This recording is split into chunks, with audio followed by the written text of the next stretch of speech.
Hi, welcome to my YouTube channel. My name is Amy and I am now in Mysore, India. Today I have a very excited topic for you to know that my yoga philosophy yoga teachers is going to give an explanation on the opening and closing mantra in the Ashtanga practice. So let me think.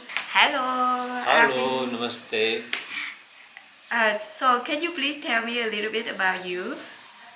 My name is Arvind and I live in Mysore, India, and I teach yoga philosophy, which means I teach Yoga Sutra of Patanjali, Bhagavad Gita and few other books to all the yoga students who come here. Great. How many years have you done this? I think it's been almost 10 years now that I've been teaching these texts. Amazing. And during my class, normally you can chant the whole Yoga Sutra without reading anything, and that is so impressive. Could you chant a little bit now? What do you want? Some sutras? Yes, some sutra that like your most favorite sutra. Well, there is no favorite sutras, but there are some important sutras. Yeah. Like Maitri, Karuna, Mudita Upekshanam, Sukha Dukkha, Punya Vishayanam, Bhavanataha, Chitta Prasadanam. Yeah, something like that. Yeah, thank you. And today you are going to go to give. Yeah, today we are going to give a talk on the opening and the closing prayer in Ashtanga tradition, which is a very big thing here in Mysore. So, the asana class in Ashtanga tradition opens with Vande Gurunam Charanaravinde and it closes with Swasti Prajabhya Paripalayantam. So these two prayers at the beginning and at the end have become part of the Ashtanga tradition. So today I will explain the meaning of both prayers. Yeah. Thank you, Arvind.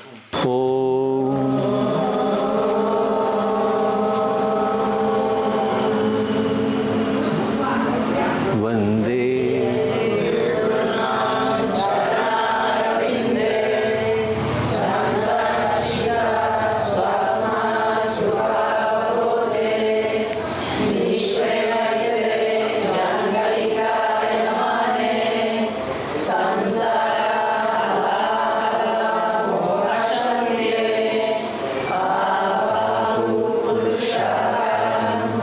Shankhacakrsi Dharinam, Sirasam, Svetam, Pranamami Patanjalim.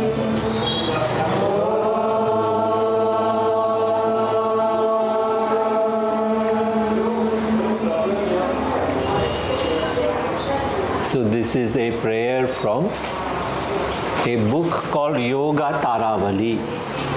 Yoga Taravali. Tara means a star.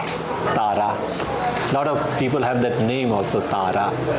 Tara is therefore also goddess of wisdom. In Tibetan Buddhism, Tara. Tara is light, no? So therefore goddess of wisdom, because wisdom is compared to light. Tara. In the Hindu mythology, Tara is the wife of Guru, Brahaspati. Brahaspati is the teacher of gods, Deva Guru, and his wife is Tara. Again, knowledge and Guru go together, no? So Taravali is the name of the book. Avali means a row, so row of stars. Row of stars shining light on the topic of yoga. Yoga Taravali. So each verse in that book is telling us something about yoga. Then we don't teach that book very much. We just have this prayer. The prayer is in the beginning of the book. Vande Gurunam Charanaravinde Sandarshita Svatma Sukava Bodhe Nih Sreyase Jangalikayamane Samsara Halahala Mohashantyai. This much. Okay, the second part, Abahu Purushakaram, is not from Yoga Taravali. So really speaking, this opening prayer is a combination of two prayers. Please remember, Abahu Purushakaram is another prayer. But the two are grouped together to start the class. And they say the writer of Yoga Taravali is Shankhacakrsi, which is almost impossible, okay? If you know what Shankara has done in his life, he is absolutely unlikely to write that book. Because the guy who has written commentaries on Upanishads and commentaries on Bhagavad Gita and Brahma Sutra is not going to write something like Yoga Taravali. This you recognize when you read that book. I thought of teaching it a few times, but then every time I think of it, I give up the idea because it's not something that is worth even getting into.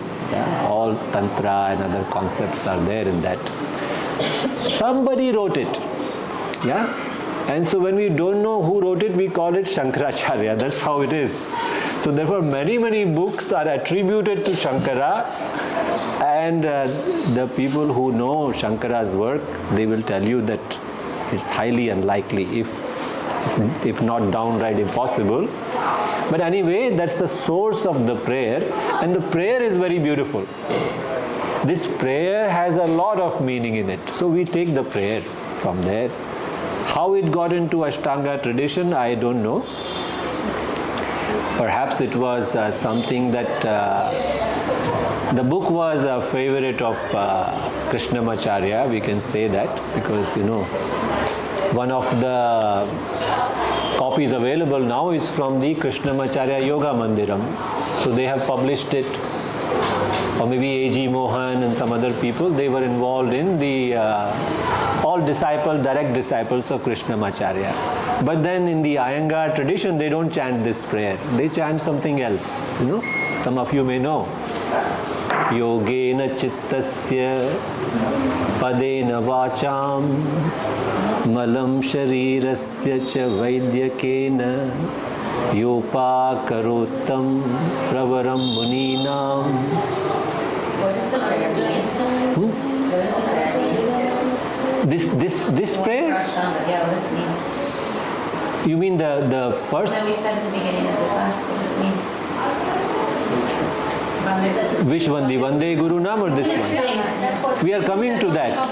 So I always do like this. I go all over the place. If you cannot handle that, I don't know what to do. No, I'm just asking. We'll come to the meaning. But this we are saying that first we are trying to see where does the prayer come from. Well, before we see the meaning, I want to know the origin. Where is it from? So this is the book, but only half of it, right? And then we are saying, how did it get into Ashtanga in the first place? So it must have had something to do with Krishnamacharya, but then it should also be in the Iyengar tradition, but it's not there. Right? They have another prayer. So why it is here, we don't know. It could be that Patabi Joyce is the one who started and he kept it going. And so this is how the traditions evolve. We really don't know how they happen. But it becomes like a rule. This is how we have to start an Ashtanga class. So the other one is this Yogena Chittasya. That's where in the Iyengar tradition, that's how they start. Yogena Chittasya Padena Vacham Malam Sharirasya Cha Vaidyakena Yopakarotam Pravaram Muninam Patanjalim Pranjaliranatosmi. Then Abahu Purushakaram. So this Abahu Purushakaram is the same in Iyengar as well as in Ashtanga. So this is a prayer to Patanjali, Abahu Purushakaram, which we do not really know the origin of. Yeah, but it's been around forever, as though. And perhaps mentioned according to some people in some commentaries of Yoga Sutra a long time ago. So, but the origin is almost like unknown. It's traditional. Everybody chants it before you do yoga. You want to pay homage to Patanjali. That's the whole reason. Yeah. So anyway, now we come to the meaning. Okay, just a little bit detour. But Vande Gurunam Charanaravinde. So Vande only goes with I. So I salute. Vandana is salutation. You know, pranam, namaste, and Vande. So I offer my salutations. What is the altar? Where do you offer the salutations? I just wanted to ask, is it pronounced Vande or Vande? Vande. The beginning. First letter. Vande. Like we, not W but V. V would be a better one. V-A-N-D-E. Vande. See, in India, the V sound and W sound are all mixed up. Yeah. So sometimes we will say week and 1 week. Both are W, but we will not be able to distinguish in the two pronunciation. You would not know whether he's talking about the week, the 7 days, or the week as in not strong. The pronunciation doesn't allow us. Yeah. And many mistakes we used to make, like, you know, pain is P-A-I-N. But what is P-E-N? Pen. But can you give me your pain? Not knowing how to really speak English, you know. So event. Americans will say event, and Indian might say even, and T will be silent, so you think he's talking even. No, I mean, we are going somewhere else with this, but one day I offer my Vandana salutations. Well, where are you offering it? At the feet of my Guru. Gurunam Charanaravinde. Then we never say at the feet of Guru. We always have to say at the lotus feet of my Guru. That is where Aravinda comes in. Aravinda means lotus. Charana are feet. Aravinde, Charanaravinde, at the lotus feet. This A ending, Aravinde, at the lotus feet of the Gurus. Gurunam is a plural actually. So this is a funny thing if you notice it, because you are not going to offer pranams to all the Gurus. You are only going to do the Guru in front of you. But this is what we call Guru Parampara, the lineage of Gurus.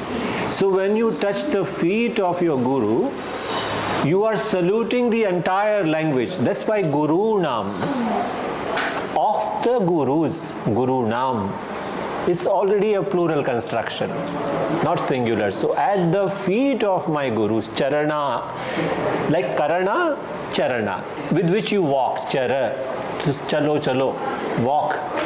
So Charanam is feet. But you never say feet, you say at the lotus feet, Charanaravinde.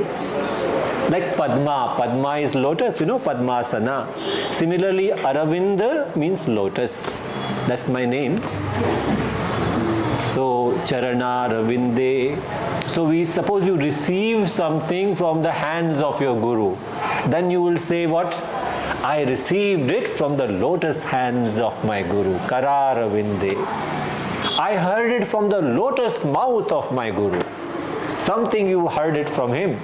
So you say Mukharavinde. Mukha means mouth. So we have a very beautiful song also about Krishna, little baby Krishna. So it goes like this. Kararavindena Chararavindam Mukha niveshayantam. So the little baby Krishna is sleeping on a leaf of a banyan tree. And what did he do? With his Charanaravinde, with his lotus hand, he took his lotus toe, okay, Charanaravindam, and put it in his mouth, okay. Charanaravindena, with his lotus hands, he picked up his lotus foot and put into his mouth. That is the poem. So the lotus is always there. You know, lotus is a big icon in the Indian sculpture. There is a whole science of sculpting idols and temples. In that you find that lotus is a big motif. Everywhere you find a lotus, especially associated with the gods and gurus. So suppose you have Lakshmi, you can sit her on a lotus. And Saraswati is on a swan, but you can put her on a lotus. You can put Ganesha on a lotus. Mouse is also there, but every god has a vehicle associated with it, but lotus can be a good replacement. And then Buddha sitting on a lotus. That lotus has some meaning. See, once upon a time I used to go and do some asanas, yeah? And my teacher told me about the lotus flower, which I haven't forgotten in 30 years. You know what she said is that it is, and I checked it up, it's a flower which doesn't get dirty. The lotus leaves, see, the funny thing is, one of the names for lotus we have is called Pankaja. Panka means mud.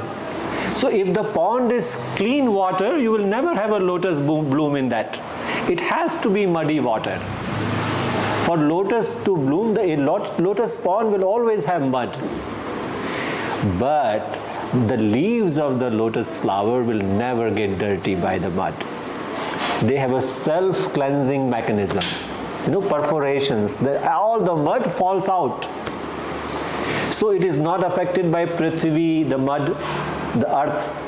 What about water, apaha?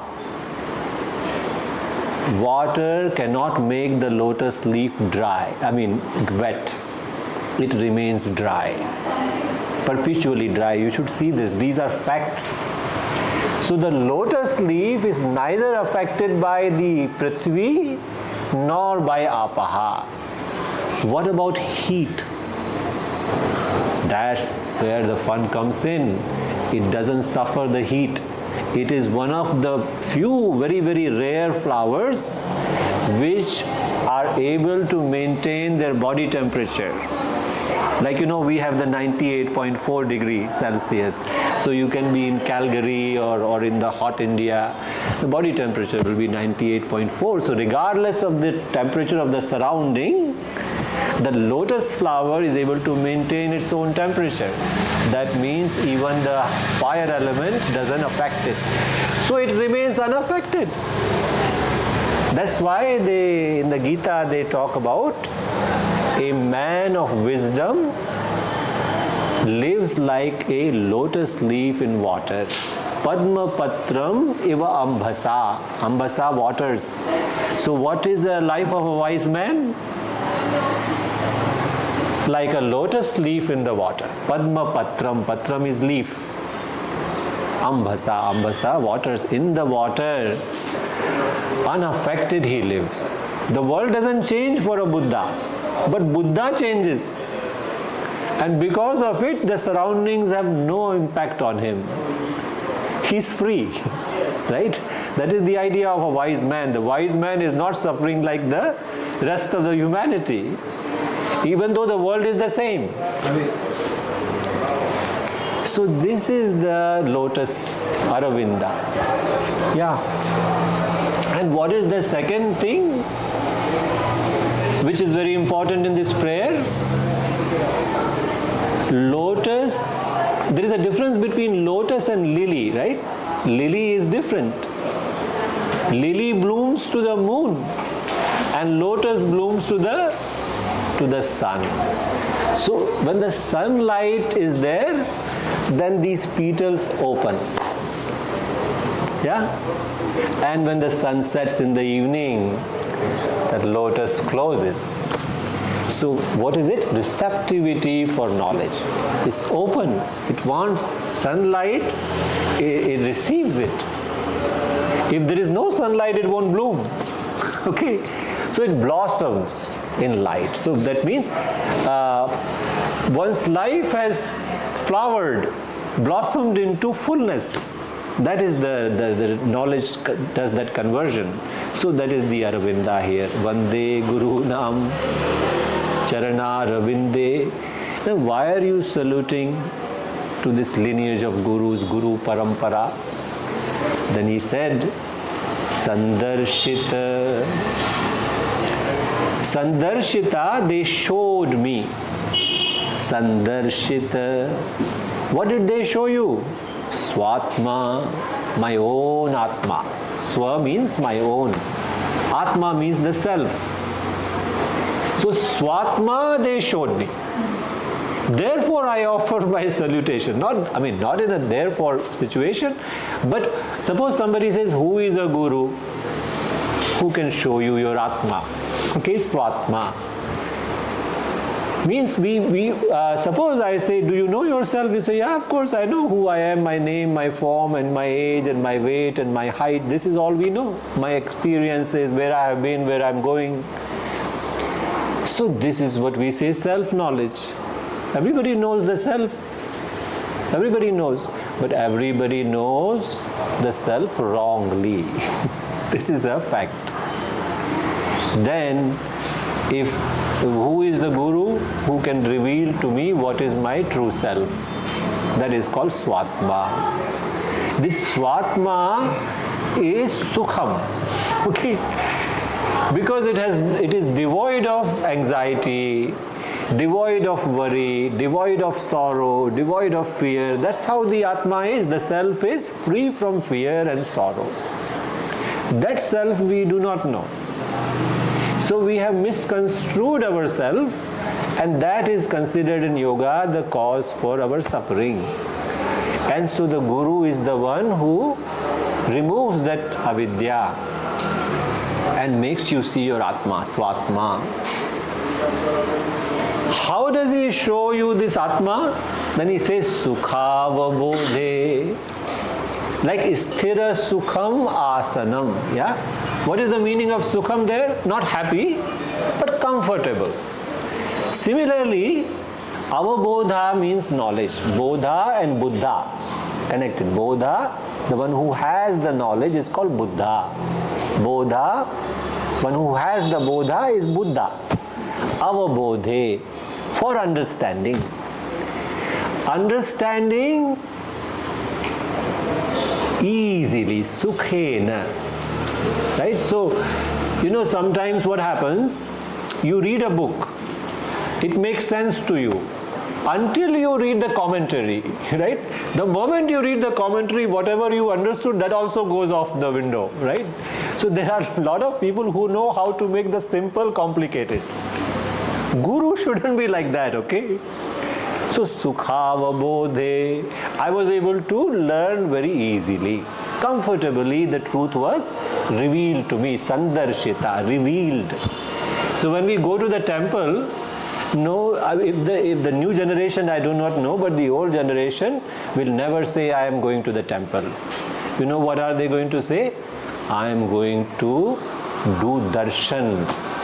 Darshan of the Lord. I am going to see the Lord. That's why you go to the temple, to see the Lord. Yeah? So Sandarshita. So these gurus showed me darshanam, darshitam. Then you get Sandarshitam. They showed me very well what is the nature of my Atma. And I was able to understand it sukhena, happily. Easily I understood what was the Atma. So that really puts a lot of pressure on the guru, right? That you should not only be able to reveal the nature of the self, but it should be the easiest thing, like seeing a berry on your palm. You don't have to do much, right? It's easily seen. Hastamalaka eva, like an amala sitting on your palm. That's how easy he made me see the Atma, even though the Atma is not available for sight.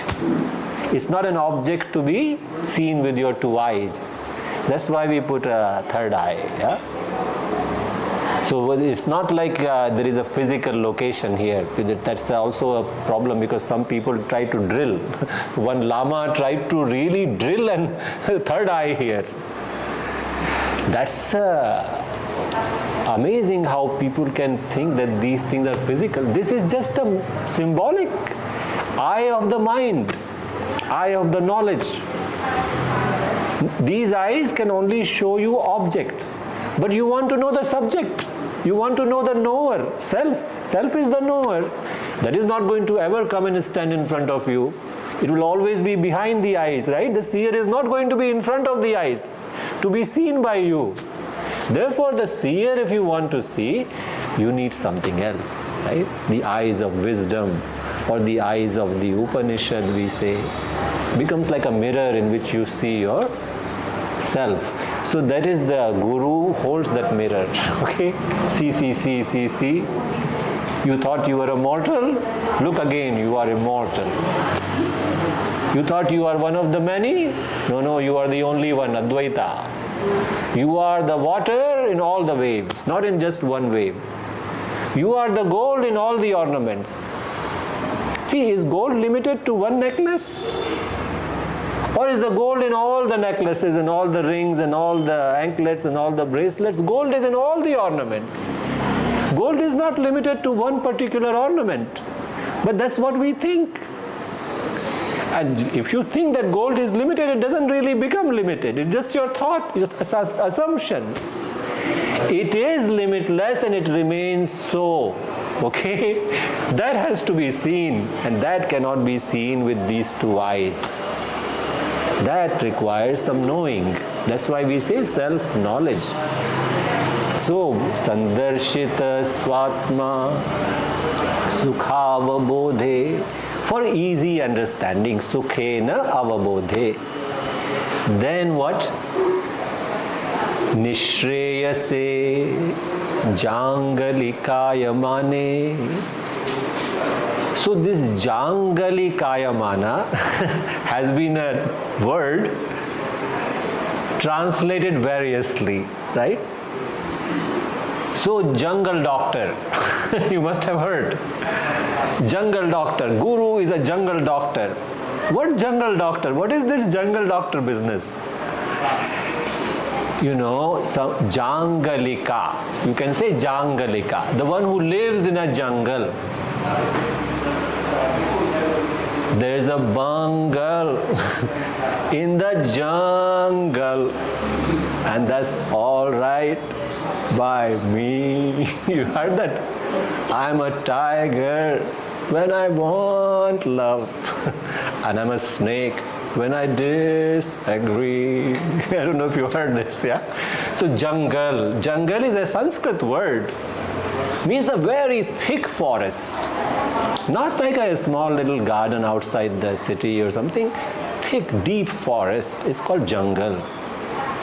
And Jangalika is a person who dwells in the forest. But when you dwell in the forest, you learn a lot about the forest, yeah? You learn a lot about those herbs in the forest.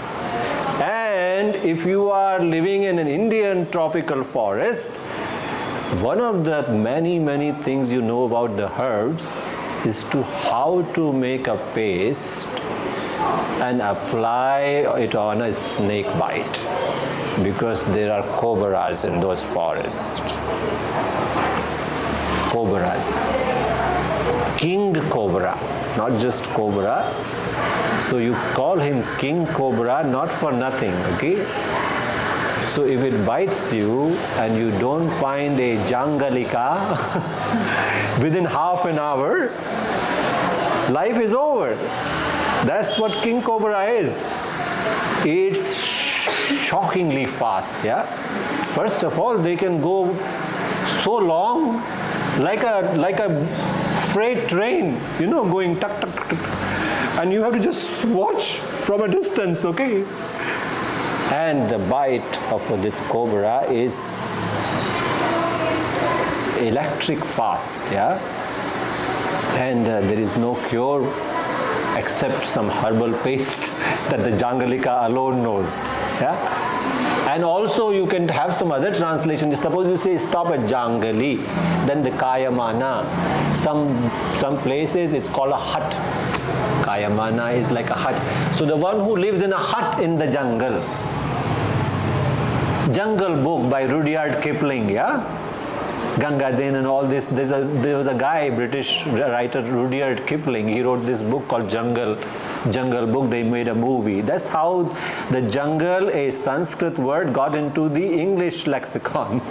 Yeah, jungle. So this Jangalika is basically a person who lived in the forest and learned how to cure the very, very common malady, which is a snake bite. And then why snake bite you are bringing in? That is the samsara. That is the samsara, right? So samsara here has been compared to a snake bite. So, would you just go to anybody dwelling in the jungle, or you are going to ask around and say, my God, who is here who knows how to cure the snake bite? Right? And you're going to go to the best one. That is the Nih Sreyase, because the word Nih Sreyasa means the best. So the best jungle doctor, okay? Guru is the best doctor in the jungle. Who can actually cure the snake bite? Samsara, Halahala. Samsara is the snake. Not said here, but implied. So the snake of samsara, when it bites you, what happens? It leaves its halahala inside the body, because halahala means poison. Samsara, halahala. So samsara is the snake, cobra. The snake of time, Kala Sarpa yoga. So the snake of time, which does not spare anyone. And the Guru shows you are a timeless being. Anything which is in time is dead, either today or tomorrow. Whatever is born in time is gone in time, right? Nothing is spared, except if you know yourself as timeless. Then alone one has freedom from death. You don't have to become timeless, you are timeless. Like the necklace is in time, but the gold is timeless. What was the necklace before it became a necklace? It was gold. Suppose the goldsmith melts it. It's no longer a necklace. What is it now? It will be gold. So when it comes to necklace, it's only necklace in the present, from the date of birth to date of expiry. But what about the gold? In the past it was gold. In the present it is gold. In the future also it will be gold. That is the timelessness. Without the gold, is there a necklace? So who are you? Time bound or timeless? What are you first? Timeless. Timeless. Without the gold there is no necklace. So what about all this fear of mortality? It's purely due to ignorance, okay? Understand this. I am making an assumption that I am a necklace. Gold is making an assumption. And without the gold there is no necklace, and the necklace thinks I am mortal. So this is our predicament. The human predicament is purely based on avidya, the ignorance. And that's what the Guru applies a paste on and cures this samsara snake bite. So samsara, halahala, this halahala is the poison. Halahala. Have you heard this? Vande Gurunam Charanaravinde Sandarshita Svatma Sukava Bodhe. Then Halahala. She repeats it 3 times. Who? Madonna. Okay. So you should hear this on YouTube. I cannot imitate her. I mean, it's beyond my but amazing destruction of a beautiful prayer, right? She could have gone to some people in California and asked them the spelling. And then Dharinam, Shankhacakrsi Dharinam, Dharinam. I mean, my apologies. Yeah, some of you are from Portugal. Yeah, I heard that she lives in Portugal now because her son wanted to play football. But tonight is Portugal playing Switzerland. I don't know what's going to happen. But, and Spain also is playing tonight. There is a double.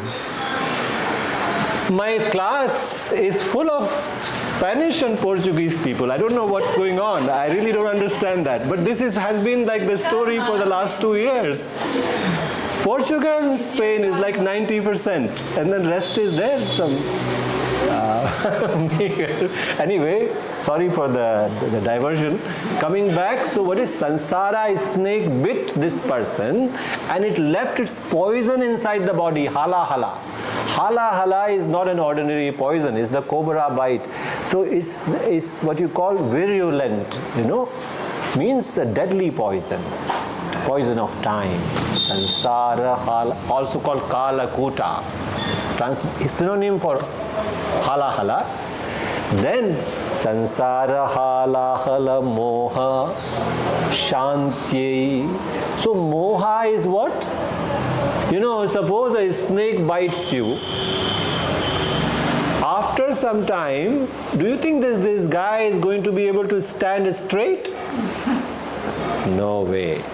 He will go in circles. What they call giddy. So when you go round and round and round and round without ever arriving anywhere, that is called moha. Okay? Money will do it, pleasure will do it, power will do it, fame and name will do it. They will solve my problem. This conclusion is called moha. Ignorance born delusion. Delusion born out of ignorance. So this is all there is. I am from birth to death, and within those two boundaries I have to make something of my life. Prove that yes. And then people also say, oh yeah, he or she, she made it, man, she made it, her life is made. What? Why? Because she is famous. Why? Because she's got a lot of money. Why? Because she has access to so many sources of pleasure. Therefore, she's made it, unlike other people. So we are always looking within the periphery of time, from birth to death. That is called making. Suppose you talk about something beyond one lifetime. Nobody is listening. Because we think this is it, there is nothing more than this. Whatever we see within the space and time, beyond this, nothing exists. But beyond this space and time, everything is mortal, everything dies away, everything vanishes. Is there something that doesn't vanish in time? And they say, you are that. Know it. So then moha becomes shanta, shantyai. So that this is a disease, samsara is a disease, and it can be cured only by this herbal paste of self-knowledge, for which you have to go to a Jangalika, which is the guru, and he will give you this paste of self-knowledge, and the samsara disease will be cured for good. Shanti here is relief from a disease. Shantyai for the shanti, for ending this endless cycles of coming and going, never arriving at a place where you are happy with yourself. Yeah, where there is a sense of fullness. You are not lacking anything. We always think we are incomplete, and we are seeking completion from the world. That if I get married to this world, and then that will be fullness. That is impossible. So it only when the wave knows I am the water that makes the ocean, then there is no striving, there is no samsara left. So this is the prayer, okay? We can go on and on, but this is it. Samsara, Halahala, Mohashantyai. So you want to repeat the first half again, then we get into the second half. Yeah? And then you can tell me when the time is over, because there is 12 to 6. okay, 12 to 6, so we are okay now. So Vande Gurunam Charanaravinde Sandarshita Svatma Sukava Bodhe Nih Sreyase Jangalikayamane Samsara Mohashantyai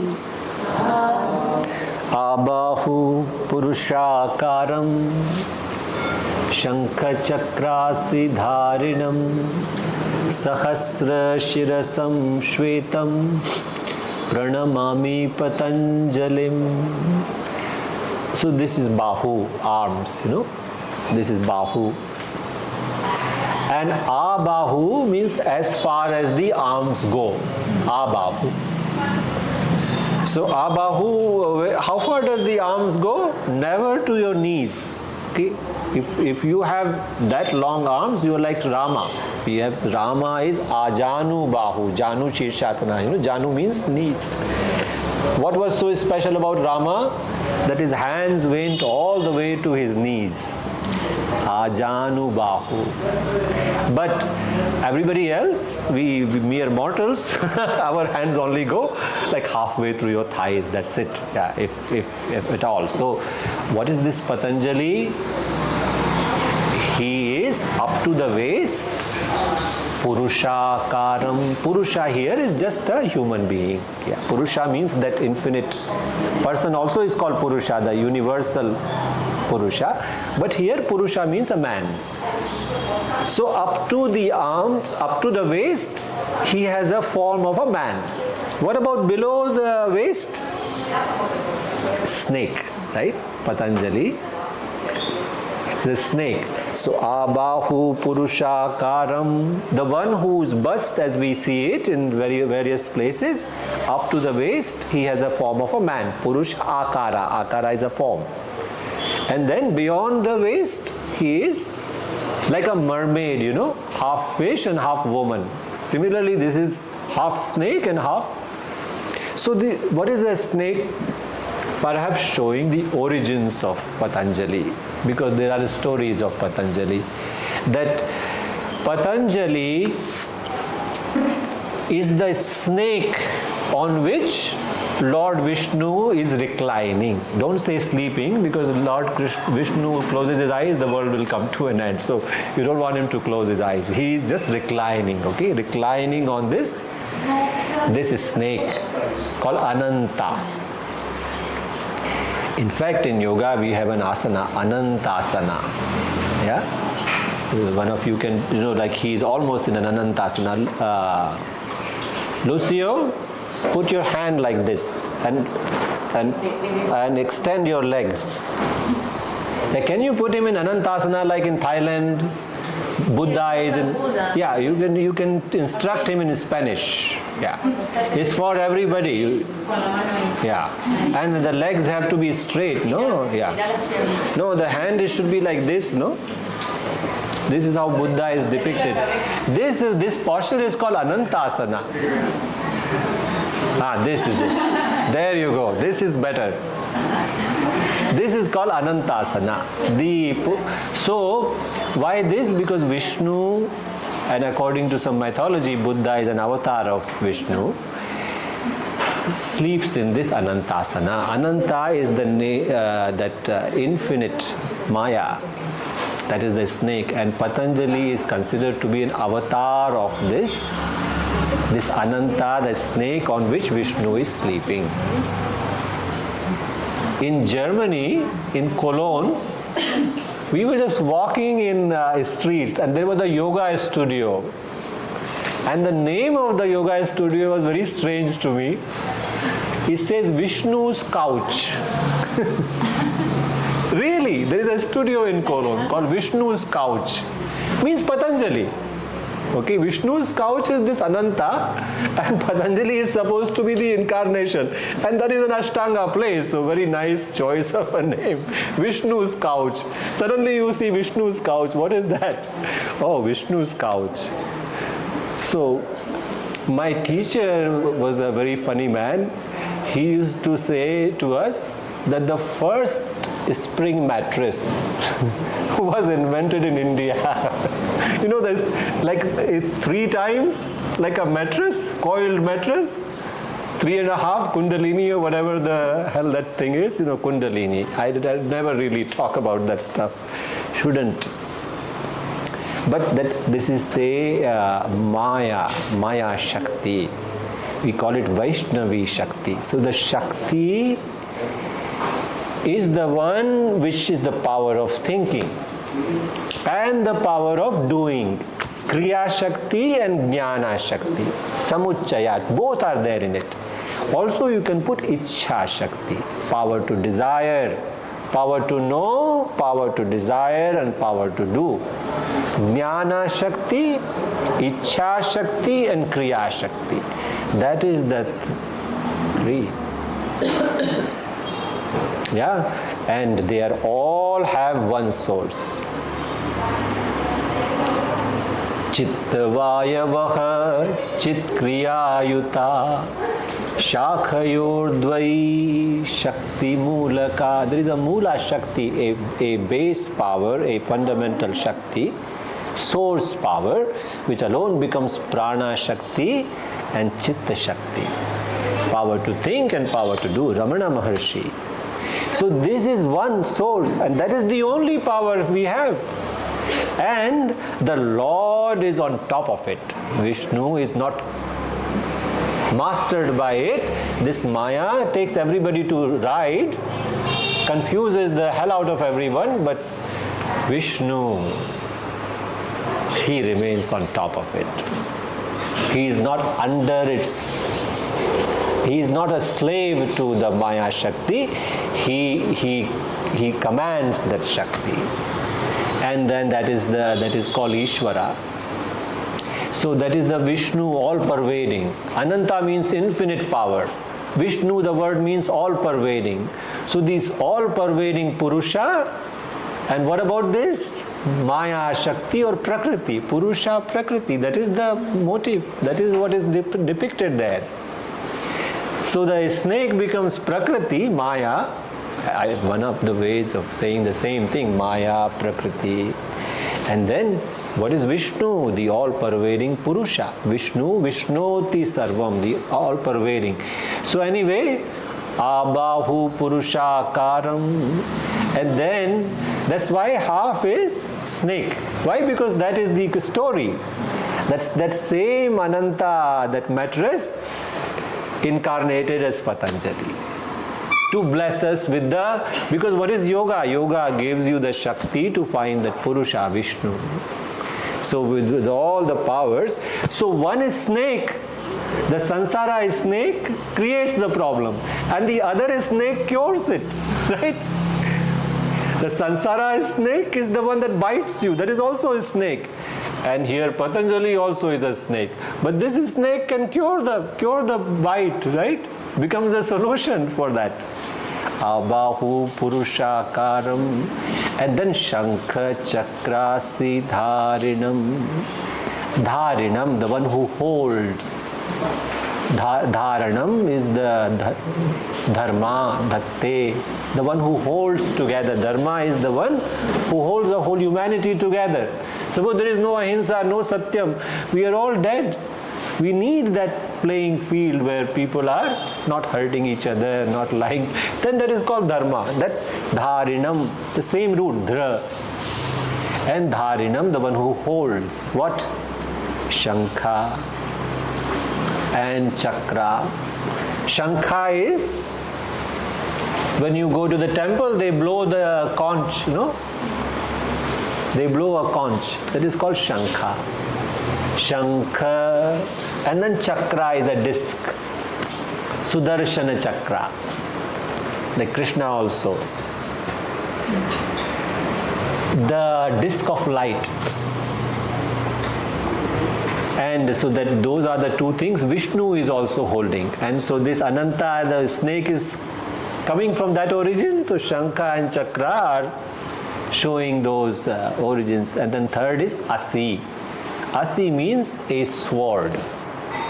You know the sword? So sword is, now this is all left to our interpretation. So you can say, what happens when you, suppose you chop something with a sword.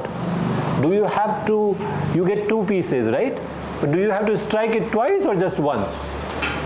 Just once and you get two. Suppose you take a cucumber and slice it with your knife, what will happen? You strike only once and you get two. So Purusha, Prakriti, Viveka. This is immortal Purusha. This is ever-changing Prakriti. Here in Prakriti everything is changing. Modification, modification. Purusha is changeless. So this discrimination that I am the changeless in the changing mind, I am the changeless in the changing body, I am the changeless in the changing sense perceptions. I don't change. I appear to change, but I really don't change. Like, you know, when suppose you see a reflection of moon in a wavy water, then moon also seems to be changing. But moon is not changing, only the water is changing. Similarly, the mind is changing, but the Atma, the consciousness, doesn't change. The wave changes, but the water doesn't change. So this is what we know through Asi. Asi stands for Viveka, the sword of discrimination. That is the third hand. Now you can't have three hands, right? You have to have four. Either you have two or you have four. So he just says Shankha, Chakra and Asi. What are you going to do with the fourth hand? Okay? That's all you can do, right? So must be the fourth is to bless all of us. Yeah? See, sometimes you show like this. This is called come to me. Don't fear. Don't fear Ishvara. Abhaya. This is blessing. Varada. Abhaya, Varada Mudra. Abhaya. Bhaya is fear. So don't have any fear. Come to me. Oh my son, come to me. I will protect you. I'll bless you with what all you need. Knowledge, sustenance, food, air you want to breathe, fire you want to cook your food on, water you want to drink. I will bless you, sustain you, and have no fear. That Ishvara is the seat of fearlessness. As long as I have a conclusion that I'm a limited ornament, I'll suffer. But once you see that you are the gold in all the ornaments, then there is no reason for fear. Forget about fear, there is no cause also. So this is how we say Ishvara is the seat of Abhayam, fearlessness. Abhayam Pratishtham Vindate, Taittiriya Upanishad, is the seat of fearlessness. No other place will be in this samsara, will be free from fear except Brahman. That's it. So therefore this is the fourth hand is for this blessing, okay? So Shankhacakrsi Dharinam Sahasra Sirasam Svetam, and it has 1,000 Sirasam, Shirshasana, you know? Sahasra is 1,000. So how many heads does Patanjali have? 1,000? Then he will have 4,000 hands, right? Because he's got 4 hands, right? And suppose he's got 1,000 hands, so then he should have how many hands? 4,000 hands, 4,000 feet, 2,000 feet. Oh no. See, it's a little bit like this. Suppose you go to a big concert, yeah, and there are a lot of people, and somebody says, oh, how many people showed up? And you say, I don't know, thousands of people, right? So Sahasra means infinite. Infinite heads he has. Sahasra Shirsham. Infinite heads means your head and my head is included, right? Suppose our heads are not included. Can you call that infinite? No. So all our heads are included in the heads of Patanjali. Okay? There is only one Purusha living through countless bodies. We think there are many, many waves in the ocean. No, there is one oceanic Purusha living through all of us. Sahasra Shirasha Purushaha Sahastraksha Sahasrapat. This Purusha, the universal being, has 1,000 heads, 1,000 eyes, 1,000 hands, 1,000 feet. This is our imagination of that Purusha, called Purusha Suktam. So, Sahasra Sirasam Svetam. So he is a white supremacist. Sveta means white. No racism, just Sveta means what, you know? Sattva. Because suppose you say these three gunas, Sattva, Rajas and Tamas. So what is the color of Tamas? Black. What is the color of Rajas? Red. What is the color of Sattva? White. So that is the meaning of the Shweta. Means from whom there is no laziness, Tamas. There is no agitation, Rajas. He is that equanimity, calm, knowledge, light. Sattva means knowledge. Rajas means dukkha. Because when you are sad, it's agitation, it's not. And then when you're depressed, neither you can be happy nor you can be sad because you are dead. That is called tamas. So when it's in stupor, you cannot enjoy nor you can suffer. That's why Rajas is what you suffer. Agitation, disturbance, that's the Rajas. So dukkha is Rajas. And suppose somebody is very, very sad, then what does the doctor do? They make him go to tamas, give him a sedative. Then he cannot be sukhi, he cannot be dukkhi also. No awareness, that is called tamas.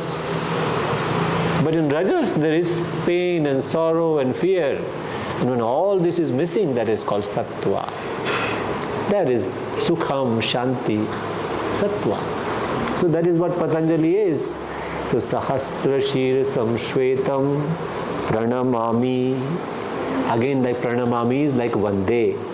I do pranams, Pranamami Patanjalim, to that Patanjali.